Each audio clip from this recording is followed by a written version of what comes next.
Hello అందరికీ. మీరు ఎంతో హెల్తీ అని తీసుకునే ఫుడ్ మీ బ్లడ్‌లో షుగర్ లెవెల్స్‌ని ఎంత ఫాస్ట్‌గా పెంచుతుందో తెలుసా?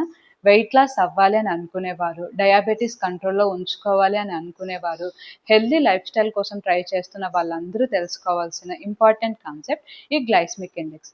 గ్లైసెమిక్ ఇండెక్స్ అంటే ఏంటి? అది డైట్ చేసే వాళ్ళకు ఎందుకంత ఇంపార్టెంటో ఈ వీడియోలో మనం తెలుసుకుందాం. గ్లైసెమిక్ ఇండెక్స్ అంటే ఏంటి అంటే, మనం ఏదైనా ఒక ఫుడ్ తీసుకున్న తర్వాత అది మన బ్లడ్‌లో షుగర్ లెవెల్స్‌ని ఎంత ఫాస్ట్‌గా పెంచుతుంది అని తెలుసుకోవడమే glycemic index. So, glycemic index 0-55 ఉంటే మన బ్లడ్‌లో షుగర్ లెవెల్స్ చాలా స్లోగా ఇంక్రీజ్ అవుతాయి. గ్లైసెమిక్ ఇండెక్స్ 56-69 ఉంటే బ్లడ్‌లో షుగర్ లెవెల్స్ మీడియం లెవెల్‌లో ఇంక్రీజ్ అవుతాయి.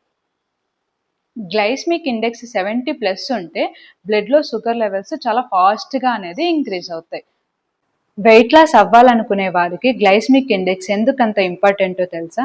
వెయిట్ లాస్ కేవలం ఎన్ని క్యాలరీస్ తింటున్నాం అనేదే కాదు, ఏ ఫుడ్ తీసుకుంటే ఎంతసేపు ఆకలి అవ్వకుండా ఉంటుందని తెలుసుకోవడం కూడా ఇంపార్టెంట్. లో గ్లైసెమిక్ ఇండెక్స్ ఉండే ఫుడ్స్ తీసుకోవడం వల్ల ఏంటి అంటే, డైజెషన్ స్లో అవుతుంది, బ్లడ్లో షుగర్ లెవెల్స్ ఫాస్ట్గా ఇంక్రీజ్ అవ్వవు, ఆకలి అనేది కూడా త్వరగా వేయదు. సో, లో గ్లైసెమిక్ ఇండెక్స్ ఉన్న ఫుడ్స్ ఏంటి అంటే, జొన్నలు, సజ్జలు, సాములు అన్ని మిల్లెట్స్‌లోనూ గ్లైసెమిక్ ఇండెక్స్ అనేది తక్కువగా ఉంటుంది. సో, మనము ఆకలి అనేది త్వరగా అవ్వదు, క్యాలరీస్ ఇంటేక్ అనేది తక్కువ అవుతుంది. హై గ్లైసెమిక్ ఇండెక్స్ ఉండే ఫుడ్స్ తీసుకోవడం వల్ల ఏంటి అంటే, డైజెషన్ ఫాస్ట్‌గా అవుతుంది, బ్లడ్‌లో షుగర్ లెవెల్స్ అనేది చాలా ఫాస్ట్‌గా ఇంక్రీజ్ అవుతాయి, ఆకలి అనేది ఫాస్ట్‌గా అవుతుంది. సో, మనకి తెలియకుండానే మనము హై క్యాలరీస్ అనేది తీసుకుంటాం. సో, వెయిట్ లాస్‌లో ఉండేవాళ్ళు లో గ్లైసెమిక్ ఉండే ఫుడ్స్ అనేది తీసుకోవాలి. సో, వీడియో నచ్చితే లైక్ చేయండి, షేర్ చేయండి, సబ్స్క్రైబ్ చేయండి.